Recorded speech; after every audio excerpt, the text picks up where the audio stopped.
ওনারা কিনেছেন, ওনারা জানেন না। এক দেখি দে, দেখো পাগলামি, দেখো এই যে, ওই দেখো ওই দেখো ওই দেখো, এই যে এই হচ্ছে সেই বাচ্চা। তো এইভাবে ছিল পুরো জল, ভেতরে পুরো জল, এই জন্যই ওর নামটা দিয়েছি থেকে। অনেকেই জিজ্ঞেস করেছে, সেলুট শেখাচ্ছে, হালকা হাঁটছে, হাঁটাচলা অল্প করছে, কিন্তু পিঠের কাজটায় প্রচুর।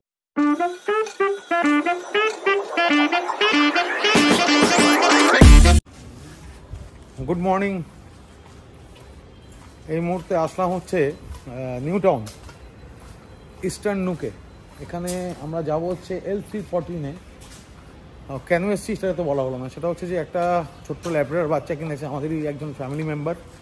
তো সেই বাচ্চাটাকে দেখার জন্য আমি এসছি। তো চলো দেখা যাক, আগে ওপরে যাই, তারপর গিয়ে দেখাচ্ছি। যাক, ওপরে তো উঠে আসলাম। ওপরে উঠে এসে যা এতক্ষণ ধরে দেখছি আর কি বলবো, একটা ছোট্ট ল্যাব্রাডর বাচ্চা ওনারা কিনেছেন, ওনারা জানেন না। এক দেখি দে, দেখো পাগলামি, দেখো এই যে, ওই দেখো ওই দেখো ওই দেখো, এই যে এই হচ্ছে সেই বাচ্চা। তো বাচ্চাটা খুব চটপটে, খুব ভালো, প্রচন্ড প্লেফুল। তো উনি যেহেতু বাচ্চা সম্বন্ধে সেরকম কিছু জানেন না, উনি আগে একটা বাচ্চা নিয়ে এসেছিলেন, সেই বাচ্চাটা পার্বো হয়েছিল, সেই বাচ্চাটা মারা যায়। তারপরে যার কাছ থেকে নিয়েছিল তারাই ওনাকে আর একটা বাচ্চা ফ্রি অফ কস্টে দিয়েছে। তো সেই কারণে উনি চাইছে এবারে বাচ্চাটা যাতে সুস্থ সবল থাকে একদম, সেই জন্যই আমাদের ডেকেছে। এই যে আমি আর থেকে এখানে চলে এসেছি। আর ওনার আগে থাকতো হচ্ছে লিভিং উইথ বিগেল ট্রিক্সি, মানে সৌম্যকদের বিল্ডিং কমপ্লেক্সে। তো ওইখান থেকে ওনারা এখন এসছে হচ্ছে নিউ টাউনের আরেকটা জায়গায়। তো সেখানেই আমরা এসছি। অনেকক্ষণ ধরে কথা হলো, অনেকক্ষণ ধরে দেখলাম এই যে বাচ্চা। এই দেখো, আই ট্রিক্সি আয় আয়, ডাকো ডাকো ডাকো, হ্যালো লো লো লো। আমি লো বললে আসবে না। আচ্ছা, ওকে লো বললে আসে। হ্যাঁ, লো বললে এই কারণেই আসে, তার কোনো ভাই মনে হয় কিছু খাবার। হ্যাঁ, এবার করে নাও করে নাও। হ্যাঁ, ধরেছে। এই যে এই হচ্ছে বাচ্চা। মাথায় একটা বিন্দিও পড়ে আছে ছোট্ট, এখানে কাজলের টিপ দেওয়া আছে। মানে কতটা ভালোবাসে আমি এই দেখেই বুঝলাম আর কি। যাই হোক, আমার ওয়াইফও কিন্তু এরকম করতো যখন ছোট ছিল সব বাচ্চারা। তো ওনার সঙ্গে কথা বলে খুবই ভালো লেগেছে। আর ওনাকে আমি পুরোপুরি গাইডলাইনটা দিলাম যে বাচ্চাটাকে কীভাবে রাখতে হবে, বাচ্চাটাকে কি খাওয়াতে হবে না খাওয়াতে হবে। ওনাকে আমি যেটা বললাম সেটা হচ্ছে ডক্টরের সঙ্গে পুরোপুরি কথা বলে নিতে, ওরা একটা ডায়েট চার্ট করে নিতে। তারপর আর উনি আমাকে বলেছিল 2 মাস বয়সে ট্রেনিং স্টার্ট করতে। আমি ওনাকে বোঝালাম যে 2 মাস বয়সে ডগ ট্রেনিং হয় না, মিনিমাম একটা ডগের বয়স 4 মান্থ হতেই হয়। 4 মান্থের আগে ওরা কিছু বুঝতে পারে না। দ্যাটস ওয়াই আমরা ট্রেনিং এখনই স্টার্ট করবো না, হয়তো 1 মাস বাদে স্টার্ট করবো, কেন অলরেডি এখন 3 মান্থস, তাই তো 3 মান্থস হয়েছে। এই ট্রিক্সি, আর ওই লিভিং উইথ বিকেলের আমাদের ট্রিক্সিকে দেখে এখানে উনিও ওর নাম রেখে দিয়েছে ট্রিক্সি। এই যে ছোট্ট ট্রিক্সি,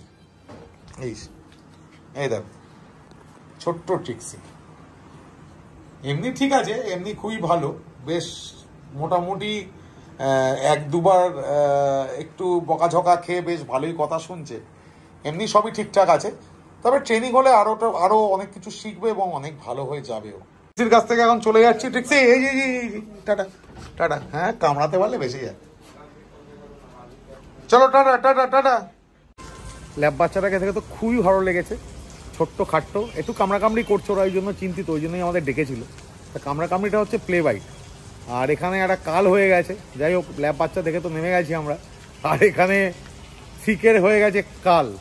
এখানে মারাত্মক বৃষ্টি হয়েছে, দেখো জল জমে গেছে, পুরো পুরো জল, এখনো বৃষ্টি চলছে।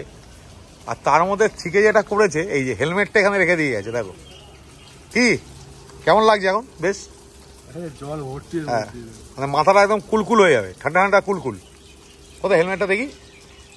ও, হেলমেটের ভেতর তো জল ঢোকে। আরে এইভাবে ছিল পুরো জল, ভেতরে পুরো জল, এই জন্যই ওর নামটা দিয়েছি থেকে। অনেকেই জিজ্ঞেস করেছো কেন ওকে থিকে বলে ডাকি, আর থিকের মানেটা কি। তো থিকের নাম আমি এবার থেকে 20-কে দেবো ঠিক করেছি। এই যে এই দেখো হেলমেট দেখো। তা কি বৃষ্টি তো যখন তখন, এটা তো বর্ষাকাল, তোমাকে তো মানতে হবে বৃষ্টি যখন তখন আসছে। এবার কি করবে? কি করবো, খালি মাথায় যেতে হবে। খালি মাথায় গেলে তো পুলিশ ধরবে, আর পুলিশ দেখলে আবার ভয় পায়। যেখানে পুলিশ দাঁড়িয়ে থাকে তার সাইড কাটিয়ে যেতে চায়, আর পুলিশ এসে ঘাপাত করে ধরে। তো চলো এখান থেকে আগে বেরাই, খালি মাথায় যাবে বলছি, জানি না কি হবে। হ্যাঁ, জল টল জমে রয়েছে, বাইরে বেরিয়ে বাইরে বেরিয়ে খুব খিদেও পেয়েছে, অল্প কিছু খেতেও হবে, না খেলে আর থাকতে পারছি না। এই ছাপাং ছাপাং করে এখন জলের মধ্যে দিয়ে যেতে হবে। এই ছাপাং ছাপাং করে জলের মধ্যে চলে এসেছি। আর ঠিক আছে, মাথা হেলমেট পরো, হেলমেট ছাড়া কি করে যাবো? এতটা রাস্তা আমাদের যেতে হবে পুরো। গুড মর্নিং, বিস্কিটের বাড়িতে চলে এসেছি সকালবেলায়। কালকে তো গেছিলাম সেই নিউ টাউন, দেখলে ওই ছোট্ট ল্যাবরের বাচ্চাটাকে দেখতে। ব্যাপারটা হচ্ছে এখনকার দিনে কি বলবো, কেউ নলেজ দেয় না। ব্যাপারটা হচ্ছে একটা বাচ্চা দিতে পারলেই সব বেঁচে যায়। বাচ্চাটাকে তো ওনারা জানতেন না কি খাওয়াতে হয় না খাওয়াতে হয়। ওইটুকু বাচ্চা 7 থেকে 8 বার খায়, মানে হার টাইম उसको ভুক লাগতা है। তাই বললাম যে সে তো আমাদেরও হয়, তো বলে এসছি ওনাকে। দেখা যাক এখন। আজকে সকালবেলা মেসেজ পাঠিয়েছি, আমিও একটা হোয়াটসঅ্যাপে রিপ্লাই দিলাম। তো চলো আগে আর কথা বলুন, আগে যাই। গিয়ে লিফট এসে গেছে বন্ধ, আগে বিস্কিটকে বার করি। বিস্কিট চলে, ও বেল কেন বাজাচ্ছি, এই দেখো বিস্কিট চলে এসছে। হ্যাঁ হ্যাঁ, দেখো আনন্দে আত্মহারা হয়ে পড়লো। এই তো এই তো এই তো আজকে বিস্কিট। এই যে নোংরা লেগে যাচ্ছে, কি আমাদের থিকের গায়ে উঠে যাচ্ছে কেন এতবার করে? এই দেখো পেছনে আবার কে চলে এসছে, এই দেখো। আর তার মাঝখানে এইখানে একটা কাঠবিড়ালি ছিল, ওই যে দাঁড়াও জুম করে দেখাচ্ছি। এই দেখো, এই সেই কাঠবিড়ালি, ওই যে বোঝা যাচ্ছে। এই যে কাঠবিড়ালি উঁকি মারছে, দেখো কি হচ্ছে, গ্রিং গ্রিং করে আওয়াজ করছিলিস তো, ওই যে কাঠবিড়ালি। তো যাক, আজকে থেকে সেলুট শেখাচ্ছে, বাহ খুব সুন্দর। থেকে তার আগে একটু বকা খেয়েছে, কিন্তু এখন বেশ সুন্দর করাচ্ছে। বিস্কিটকে করে চলে এসেছি সৃজন, আর মনে হচ্ছে মারাত্মক বৃষ্টি আসবে। পুরো একদম কালো হয়ে গেছে আকাশ, প্রচন্ড কালো। আজকের মতো রিচি রিচ আর হটশট কমপ্লিট দুজন। আর আমার একটা ব্যাড নিউজ আছে, সেটা হচ্ছে যে রকের, তোমরা তো যারা আমার রেগুলার ভিডিও দেখো তারা জানো, রকের মাঝখানে অনেকদিন আগে, প্রায় বছরখানেক হতে চললো, আগে একটা সমস্যা হয়েছিল। ও হাঁটতে পারতো না, চলতে পারতো না। সেম প্রবলেম হয়নি এখনও, হওয়ার আগে ওকে মেডিসিনটা দিয়ে দেওয়া হবে। কিন্তু আজকে কালকে রাত্রিবেলার থেকে সেম, ও হাঁটতে গেলেই, একটু চলতে গেলেই মানে সে ক্যাক করে উঠছে। তো চলো ওপরে গিয়ে আগে দেখাই। তা মানে কি হচ্ছে বুঝতে পারছি না, রকেরও শরীর খারাপ, মানে সেই প্রবলেমটা আবার ঘুরে ফিরে আসলো। অবশ্য ডক্টর বলেছিল যে প্রবলেমটা কিন্তু সারা জীবনের মতো পুরোপুরি চলে গেল না, এটা থাকবে, এটাকে ম্যানেজ করে নিয়ে চলতে হবে। তো চলো এখন ম্যানেজই করতে হবে মনে হচ্ছে। আর যাই ওপরে দেখি, চল ওপরে চল, ওপরে গিয়ে দেখি। এই যে রক হালকা হাঁটছে, হাঁটা চলা অল্প করছে, কিন্তু পিঠের কাছটায় প্রচণ্ড পেন হচ্ছে। আয় কেজ থেকে বেরিয়ে আয়। এই দেখো কেজ প্র্যাকটিস থাকলে কি হয়, দেখো সব কেজ খোলা, কেউ বেরাবে না, সব নিয়ে কেজের মধ্যে ঢুকে যায়। ও আর এই জিনিসটা তো কোনোদিন দেখায়নি, রিচ আবার কেজে ঢুকে একাই কেজ বন্ধ করে দেয় মুখ দিয়ে টেনে, একমাত্র ওই করে, এরা কেউ করে না। কি গরম। এই জাস্ট আসলাম হচ্ছে জীবনের বাড়ি, আর এখন চলছে জীবনের নখ কাটার ব্যাপার স্যাপার আর কি। এই যে জীবন, এখানে খাটাটার চাদর পেতে দেওয়া হয়েছে, এসি চালিয়ে দেওয়া হয়েছে, আর এই যে ঠিক জীবনকে ধরে রেখে দিয়েছে। আমি যতটা পারবো তোমাদের দেখানোর চেষ্টা করবো। আমি জানি না এখান থেকে কতটা আসবে, আসছে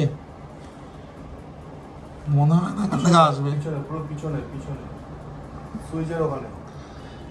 হ্যাঁ হ্যাঁ, এইবার এখান থেকে আসবে অনেকটাই। তো তোমরা দেখতে থাকো আমি কিভাবে নখটা কাটি। একটু টাইম লাগবে নখ কাটতে, কিন্তু কাটছি। আর ও এত ভদ্র, মানে চিন্তা করতে হবে না, নখ কাটলে এই যে চুপচাপ শুধু ধরে রাখতে হবে, ও না কামড়ায় না কিছু করে, এতটাই ভালো জীবন। আর দুটো নখ বাকি, দাঁড়াও। আমি যতটা সম্ভব দেখানোর চেষ্টা করছি। অ্যাকচুয়ালি মোবাইলটাকে আমি অন্য জায়গায় রেখেছি, কারণ আমার দু হাত তো আটকা, আর এখানে তো সিকেবাবু ধরে আছে ওকে। তো দাঁতটা দেখিয়ে দাও, কত বড়। দাঁতে কি দাও দেখো, এত বড় একটা আমেরিকান বুলি, ওর কোনো তাপ উত্তাপ নেই নখ কাটার সময়, শুধু একটু ধরে রাখতে হয়। একটু দেখো ঝটকা একটু তো করবেই নখ কাটার সময়, ম্যাক্সিমাম ডগই করে, কিন্তু ও সেই রকম করে না, মানে সেই রকম লেভেলে আর নো নো গুড বয়। ওটা পুরোপুরি ডান। এই দেখো কত নখ, এই দেখো জুম করে দেখাচ্ছি নখ এত। তার কারণটা হচ্ছে না, আমরা পায়ের নখগুলো এই যে দেখাচ্ছি তোমাদের, দেখো এই দেখো কতটুকু করে দিয়েছি নখ। জীবনের নখ টক কেটে প্রচণ্ড হাঁপিয়ে গেছিলো, কারণ একটু ধরপাকড় করে তো নখ কাটতেই হয়, নাহলে ঝটকা কী করে তো রক্ত বেরিয়ে গেলে মুশকিল। যাই হোক, তো ভালো মতোই নখ কাটা হয়ে গেছে, নখগুলো বেশ ছোটো হয়ে গেছে। নিচে চলে আসলাম সেই কারণে। এখন যাব হচ্ছে আর কোথাও যাব না, বাড়ির দিকেই যাব। তো চলো আজকের ভিডিওটা আমি সেই কারণে এখানেই শেষ করে দিলাম। আর যদি ভিডিওতে কিছু ভালো লেগে থাকে তাহলে অবশ্যই তোমরা লাইক করো, শেয়ার করো, কমেন্ট করো, আর চ্যানেলটাকে সাবস্ক্রাইব করো। আর আবারও তোমাদের অসংখ্য ধন্যবাদ আমার পাশে থাকার জন্য, আমার সঙ্গে থাকার জন্য। এরমভাবেই আমার সঙ্গে চলতে থাকো।